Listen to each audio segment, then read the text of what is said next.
नमस्कार दोस्तों, आपका अपने YouTube channel unique study point पर एक बार फिर से स्वागत है। और अपन बात कर रहे थे गणित शिक्षण से रिलेटेड, और गणित शिक्षण से रिलेटेड हमने बात कर ली थी गणित शिक्षण की, शिक्षण के सूत्र की, शिक्षण के सिद्धांतों की, शिक्षण की परिभाषाओं की, वो सारी बातें अपन ने कर ली थी। और अब अपन देखने वाले हैं गणित शिक्षण की जो विधियां हैं उनके बारे में हम अध्ययन करेंगे। एक एक विधि का प्रतिदिन या नियमित रूप से अपन शिक्षण करते रहेंगे कि कौन कौन सी विधियां गणित शिक्षण के लिए महत्वपूर्ण है और उनके शिक्षण के जो सूत्र हैं वो कौन सी विधि में किस सूत्र का उपयोग किया जाता है, उन सब का भी अपन अध्ययन करते रहेंगे। तो चलिए देखते हैं शिक्षण विधि क्या चीज होती है। देखिएगा, दो चीजें होती हैं, एक विधि, एक है शिक्षण विधि। शिक्षण विधि दोनों में अंतर कुछ भी नहीं है, सामान्य सी बात है। किसी भी काम को करने का जो तरीका होगा उसे क्या कह देंगे अपन, विधि कह देंगे, यानी कार्य का तरीका। किसी भी काम को अगर हम करते हैं तो कौन से तरीके से करते हैं वो चीज क्या कहलाती है, अपनी विधि कहलाती है। तो ऐसे ही शिक्षण जब हम करवाते हैं छात्रों को, जब हम पढ़ा रहे होते हैं और पढ़ाने के लिए कौन से तरीके का आप उपयोग करते हैं उस चीज को क्या कहा जाएगा, शिक्षण विधि कहा जाएगा। तो यूं कहा जा सकता है कि शिक्षण विधि वह तरीका है जिसके माध्यम से हम शिक्षण कार्य करवाते हैं। और शिक्षण कार्य शिक्षण विधि के माध्यम से ही क्यों करवाते हैं, सामान्य रूप से भी करवाया जा सकता है नहीं, वो इसलिए करवाया जाता है क्योंकि शिक्षण विधि के माध्यम से अगर हम शिक्षण कार्य करवाते हैं तो उसमें क्या आती है, सरसता आती है, रोचकता आती है, छात्रों की रुचि उसमें लगातार बनी रहती है और अपन जो चाहते हैं वो छात्रों में हो जाता है। कहने का मतलब है कि जो अधिगम हम छात्रों को करवाना चाहते हैं, जो परिवर्तन छात्रों के व्यवहार में हम करना चाहते हैं वो सरलता से हो जाता है। तो इसलिए क्या किया जाता है, शिक्षण विधियों का उपयोग शिक्षण में किया जाता है। सामान्यतः यह कहा जा सकता है कि जो शिक्षण विधि है वो किसी भी प्रकरण को समझाने का एक तरीका है। कोई भी प्रकरण आप लेते हैं, चाहे किसी भी प्रकार का ले लो, आपने प्रकरण लिया है त्रिभुज, आपने प्रकरण ले लिया, एक आपका प्रकरण है त्रिभुज। अब त्रिभुज को आप कौन से तरीके से समझाते हो वो आप पर निर्भर करता है। तो ऐसा तरीका जो उस बिंदु को, उस प्रकरण को बहुत ही सरल तरीके से और प्रभावी ढंग से प्रस्तुत कर सके, वो तरीका हम काम में लेते हैं तो उसे क्या कहा जाता है, विधि। और वो विधि कौन सी हो जाती है, शिक्षण विधि कहलाती है। तो ऐसे ही शिक्षण विधियां क्या हैं, विधि क्या है, वो अपन देखने वाले हैं। तो चलिए सबसे पहले अपन देखते हैं कि जो शिक्षण विधि है, शिक्षण विधि, और शिक्षण विधि को एक प्रकार से कहा जाता है कि मेथड। मेथड का मतलब होता है तरीका। और जो मेथड है, ये जो मेथड है वो अंग्रेजी भाषा का है, और ये जो मेथड बना है वो लैटिन शब्द है, एक प्रकार से लैटिन शब्द है। तो यूं कहा जा सकता है कि ये कौन सी भाषा का है, लैटिन शब्द है। मेथड शब्द है लैटिन, और ये इसका मतलब होता है विधि, तरीका। मेथड लैटिन भाषा का, और ये जो लैटिन भाषा का शब्द है मेथड, इसका अर्थ होता है तरीका या रास्ता, वे, या फिर मोड। ठीक है, तो लैटिन भाषा के शब्द से बना है मेथड, और मेथड का मतलब होता है तरीका, यानी किसी भी काम को करने का ढंग अपना होगा, वो क्या होगा, तरीका होगा। और इन्हीं तरीकों का उपयोग अगर अपन शिक्षण में करने लग जाते हैं तो उसे क्या कहा जा सकता है, शिक्षण विधि कहा जा सकता है।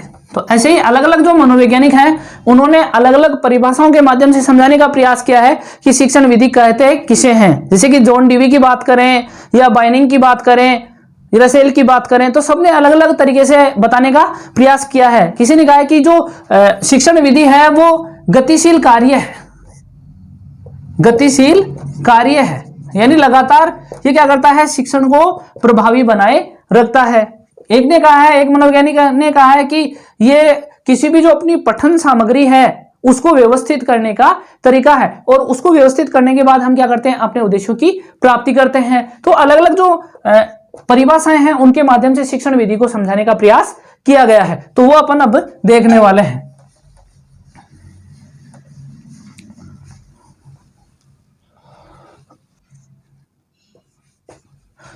परिभाषाएं, और परिभाषाओं में अपन देख रहे थे अलग अलग जो परिभाषाएं हैं वो देखेंगे अपन। मैंने परिभाषाएं इसलिए लिख ली हैं ताकि ज्यादा समय व्यतीत ना हो अपना और उनको बताया जा सके। पहली परिभाषा है वेस्ले मोदे ने दी है, क्या दी है वो देखिएगा। शिक्षण विधि शिक्षक द्वारा संचालित वह क्रिया है जिससे छात्रों को किसकी प्राप्ति होगी, ज्ञान की प्राप्ति होती है। और संचालित किसके द्वारा है, शिक्षक द्वारा। यानी शिक्षक क्या करता है, शिक्षण विधि का उपयोग करता है अपने किसी भी प्रकरण को रोचक बनाने के लिए। मैंने जैसे अभी कहा था कि त्रिभुज को समझाने के लिए शिक्षक क्या करता है, एक शिक्षक है वो केवल त्रिभुज को बना करके समझाने का प्रयास करता है, एक अलग अलग रंगीन जो आकृति बना करके लाता है उसके माध्यम से समझाने का प्रयास करता है। तो अलग अलग जो तरीके हैं, तो वैसे ही कि शिक्षक द्वारा संचालित एक प्रकार की क्रिया है जिसके माध्यम से क्या होता है, छात्र को ज्ञान की प्राप्ति होती है। ध्यान में रखना है शिक्षक द्वारा संचालित और ज्ञान की प्राप्ति, अगर ये दोनों शब्द आते हैं इसका मतलब किसने कहा है, वेस्ले मोदे ने कहा है। इनका ध्यान रखना है कि संचालित किसके द्वारा है, शिक्षक द्वारा, और प्राप्ति किसको हो रही है, ज्ञान की छात्रों को। अगर दोनों शब्द साथ में आ जाते हैं तो समझना है कि किसने कहा है, ये चीज वेस्ले मोदे ने कही है। चलो दूसरी परिभाषा देखते हैं बाइनिंग के अनुसार। बाइनिंग ने कहा है कि शिक्षण विधि शिक्षा प्रक्रिया का गतिशील कार्य है। अगर हम शिक्षण को लगातार जारी रखना चाहते हैं तो निश्चित रूप से हमें किसकी आवश्यकता होगी, शिक्षण विधि की आवश्यकता होगी। तो यूं कहा जा सकता है कि शिक्षण विधि एक प्रकार से शिक्षण प्रक्रिया को जारी रखने का माध्यम है, या वह तरीका है जिसके माध्यम से अपना शिक्षण कार्य क्या रहता है, गतिशील रहता है। ये किसने कहा है, बाइनिंग मोदे ने कहा है। उसके बाद आते हैं जॉन डीवी के पास में, और जॉन डीवी ने क्या कहा है कि पद्धति वह तरीका है जिसके माध्यम से हम क्या करते हैं, कोई भी अपनी जो सामग्री है, विषय वस्तु है, उसको हम व्यवस्थित करते हैं और अपने निष्कर्षों को प्राप्त करते हैं। ये चीज किसने कही है, जॉन डीवी ने कही है। क्या कहा है, पद्धति वह तरीका है जिसके द्वारा हम पठन सामग्री का मतलब जो भी विषय हम पढ़ने वाले हैं, उस विषय को, जो कुछ हम देख रहे हैं, जो कुछ पढ़ रहे हैं, जिसके बारे में आप पढ़ने वाले हैं, वो हमारा पठन सामग्री, विषय वस्तु से संबंधित बात कर रहे हैं। तो पठन सामग्री को क्या करना पड़ता है, व्यवस्थित करना पड़ता है। अपन ऐसे नहीं है कि कोई चीज अपन ने पढ़ी नहीं है और उसके बाद सीधा अपन सीख लेते हैं। जैसे मान लीजिए हमने वर्णमाला का अध्ययन नहीं किया है और सीधे ही हम सर्वनाम विशेषण को पढ़ रहे हैं, तो वो संभव नहीं हो पाएगा। सबसे पहले हमें वर्णमाला का ज्ञान होना आवश्यक है, उसके बाद ही हम आगे की गतिविधियां कर सकेंगे। तो वही बात है कि उनको व्यवस्थित करके हम क्या करते हैं, निष्कर्षों को प्राप्त करते हैं। ये चीज किसने कही है, जॉन डीवी मोदे ने कही है। बाइनिंग और बाइनिंग के अनुसार एक परिभाषा और लिखी गई है, वो अपन देखते हैं। क्या है कि अध्यापक को, अगर कोई अध्यापक है वो अगर सफल शिक्षण करवाना चाहता है तो निश्चित रूप से विषय वस्तु और साथ में शिक्षण विधि दोनों का अगर उसे ज्ञान है तो निश्चित रूप से वो शिक्षण क्या होगा, अत्यधिक प्रभावी होगा। कैसे, जैसे मान लीजिए कोई शिक्षक है, गणित शिक्षक है, और उसको मान लीजिए त्रिभुज की जानकारी नहीं है, ठीक है, ये त्रिभुज की जानकारी नहीं है, या फिर इस त्रिभुज को पढ़ाया कैसे जाता है उस विधि का पता अगर नहीं है, तो चाहे वो कितने भी प्रयास कर ले, वो छात्रों को इसकी जानकारी नहीं दे पाएगा। तो यूं कहा जा सकता है, या यूं कहा गया है कि अध्यापक को सफल शिक्षण हेतु विषय वस्तु, यानी जो बिंदु हम पढ़ाने वाले हैं, विषय वस्तु से मतलब होता है प्रकरण, जो भी बिंदु अपन पढ़ा रहे हैं या जो विषय अपन पढ़ा रहे हैं, जो घटक हमने लिए हैं, जो हम पढ़ाना चाहते हैं वो चीज, तो विषय वस्तु तथा शिक्षण विधि, इन दोनों का अगर ज्ञान शिक्षक को है तब तो वो शिक्षण क्या होगा, प्रभावी होगा, अन्यथा प्रभावी नहीं होगा। क्यों नहीं होगा, क्योंकि यार अगर मान लीजिए विषय वस्तु की जानकारी नहीं है, पढ़ाना मुझे क्या है, इससे छात्रों में कैसे परिवर्तन होगा, मेरे उद्देश्य क्या क्या है, उन उद्देश्यों को मैं कैसे प्राप्त कर सकता हूं, अगर उनकी जानकारी नहीं है तो निश्चित रूप से शिक्षण प्रभावी नहीं होगा। या फिर इसकी जानकारी तो है लेकिन उनको पढ़ाने का पता नहीं है कि इसको किस प्रकार से पढ़ाया जाता है, तो अगर ये भी नहीं है तो निश्चित रूप से वो शिक्षण क्या नहीं होगा, ज्यादा प्रभावी नहीं होगा। इसका मतलब ये हुआ कि दोनों चीजों का ज्ञान होना निश्चित रूप से किसी भी अध्यापक को आवश्यक है, और अगर ऐसा हो जाता है तो ही वो शिक्षण क्या होगा, ज्यादा प्रभावी होगा। तो देखिएगा क्या लिखा है, अध्यापक को सफल शिक्षण हेतु विषय वस्तु और शिक्षण विधि दोनों का पर्याप्त ज्ञान होना आवश्यक है। अगर पर्याप्त ज्ञान नहीं है तो शिक्षण कार्य प्रभावी नहीं होगा। दोनों के समन्वय से ही क्या होगा, शिक्षण संभव है। ठीक है, तो यह परिभाषा दी गई है किनके द्वारा, बाइनिंग एवं बाइनिंग मोदे के द्वारा। शिक्षण विधि की विशेषताएं देख लेते हैं अपन। विशेषताएं, कौन कौन सी विशेषताएं शिक्षण विधि की होती हैं मुख्य रूप से, वो अपन देख रहे हैं। तो सबसे पहले शिक्षण विधि की विशेषता है कि शिक्षण विधि परिवर्तनशील होनी चाहिए। निश्चित रूप से ऐसा नहीं है कि एक ही शिक्षण विधि के माध्यम से हम हर एक प्रकरण को पढ़ाते रहें, ऐसा कभी भी संभव नहीं होता। हर एक बिंदु के लिए अपने को अलग अलग शिक्षण विधियों की आवश्यकता हो सकती है, तो जिस बिंदु के लिए जिस शिक्षण विधि की आवश्यकता होगी हम उसका ही उपयोग करेंगे। सामान्यतः यूं कहा जा सकता है कि जैसे मान लीजिए कोई जो बिंदु है, एक त्रिभुज की ही अपन बात करेंगे, उसमें ही अलग अलग विधियों का उपयोग किया जा सकता है। जैसे एक त्रिभुज है, अगर हम छात्र को केवल सामान्य जानकारी देना चाहते हैं तो इसको अपन चार्ट के माध्यम से समझा सकते हैं कि चार्ट पे त्रिभुज बनाया और उसके माध्यम से उसको समझा दिया, या फिर त्रिभुजाकार आकृति का उपयोग किया, हमने कोई भी आकृति ली और उसके माध्यम से हमने क्या किया, समझा दिया। लेकिन दूसरी बात, इसी को अगर निर्मित करना हो अगर इसकी संरचना का निर्माण करना हो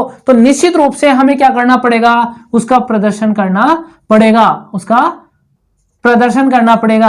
हम बना करके छात्रों को दिखाएंगे कि देखिएगा इतनी लंबाई की हम ये लेते हैं, इतनी लंबाई की ये लेते हैं, इस पे इतनी डिग्री का कोण बना करके और फिर त्रिभुज का निर्माण होता है। तो वो दोनों जो चीजें हैं वो अलग अलग हो जाती है। इसीलिए कहा गया है कि जो भी कोई भी बिंदु होता है उसके लिए हम क्या करें, शिक्षण विधि का जब भी उपयोग करें तो निश्चित रूप से शिक्षण विधि कैसी होनी चाहिए, परिवर्तनशील होनी चाहिए। जैसी हमारी विषय वस्तु है, जैसा हमारा प्रकरण है, उसके अनुरूप हम क्या करें, उस शिक्षण विधि का उपयोग करें। दूसरा है, शिक्षण विधि उद्देश्यों के अनुरूप होनी चाहिए। हम छात्रों को क्या सिखाना चाह रहे हैं, हम छात्रों को सिखाना चाह रहे हैं त्रिभुज बनाना और हम केवल चार्ट सामने प्रस्तुत कर देते हैं तो निश्चित रूप से छात्र बनाना नहीं सीख पाएंगे। छात्र को ये तो पता चल गया कि ये ऐसा होता है, चार्ट हमने टांग दिया कि ये त्रिभुज होता है, तो क्या छात्र उसको बनाना सीख जाएगा, नहीं सीख पाएगा। इसका मतलब हमने पहले उद्देश्य निर्धारित करने आवश्यक है। हम पहले निर्धारित करें कि हम इस विधि के माध्यम से छात्रों को क्या क्या सिखा सकते हैं या फिर क्या क्या सिखाना चाहते हैं, और उसके बाद हम उस शिक्षण विधि का उपयोग करें। तो इसलिए कहा गया है कि शिक्षण विधि का जब भी उपयोग करते हैं तो निश्चित रूप से उद्देश्यों को ध्यान में रख करके ही फिर शिक्षण विधि का उपयोग किया जाता है। नेक्स्ट है, शिक्षण विधि में छात्रों की सहभागिता होनी चाहिए। अगर छात्रों की सहभागिता नहीं है तो निश्चित रूप से उसमें रोचकता नहीं होगी। आप चाहे कितना भी प्रयास करें, शिक्षण ज्यादा प्रभावी नहीं हो पाएगा। इसका मतलब यह हुआ कि निश्चित रूप से जब भी आप शिक्षण कार्य करवा रहे हैं तो साथ साथ में छात्रों से प्रश्न भी पूछते रहने चाहिए, जिससे क्या होगा, छात्र क्रियाशील बने रहेंगे और अपने आप जो शिक्षण है उसमें रोचकता आती जाती है। फिर है, शिक्षण विधि व्यवहारिक होनी चाहिए। छात्रों से रिलेटेड होनी चाहिए, अपने दैनिक जीवन से रिलेटेड होनी चाहिए, उदाहरण उसमें अपने दैनिक जीवन से जुड़े हुए होने चाहिए ताकि छात्र उसको बहुत जल्दी सीख सके। नेक्स्ट है, शिक्षण विधि सीखने की प्रक्रिया में सहायक होनी चाहिए। ऐसा नहीं है हमने कोई भी शिक्षण विधि ले ली है और उसके माध्यम से अगर हम शिक्षण कार्य करवा रहे हैं लेकिन जो हम चाह रहे हैं छात्र उस चीज को सीख ही नहीं रहा है तो निश्चित रूप से वो शिक्षण विधि ज्यादा प्रभावी नहीं है, उचित नहीं है उस प्रकरण के अनुरूप। उदाहरण के लिए मैं कहना चाहूंगा, जैसे मान लीजिए आप बताना चाहते हैं छात्र को त्रिभुज की रचना करना, ठीक है, आप छात्र को क्या सिखाना चाहते हैं, जैसे आप सिखाना चाहते हैं त्रिभुज की रचना करना, ठीक है, और रचना किस माध्यम से हो पाएगी, रचना अगर करना चाहता है छात्र तो निश्चित रूप से हमें क्या करना होगा, क्रियात्मक कार्य करना होगा और उसके लिए हमें आवश्यकता होगी प्रदर्शन करने की, ठीक है। लेकिन हम क्या करते हैं, ऐसा नहीं करके केवल हम क्या करते हैं, व्याख्या करते रहते हैं, व्याख्यान देते रहते हैं, केवल बोलते रहते हैं, तो निश्चित रूप से वो शिक्षण प्रभावी नहीं होगा। छात्र उस चीज की रचना नहीं कर पाएगा क्योंकि छात्र के सामने क्या दिया जा रहा है, केवल व्याख्यान दिया जा रहा है। तो ऐसी विधि का उपयोग नहीं होना चाहिए।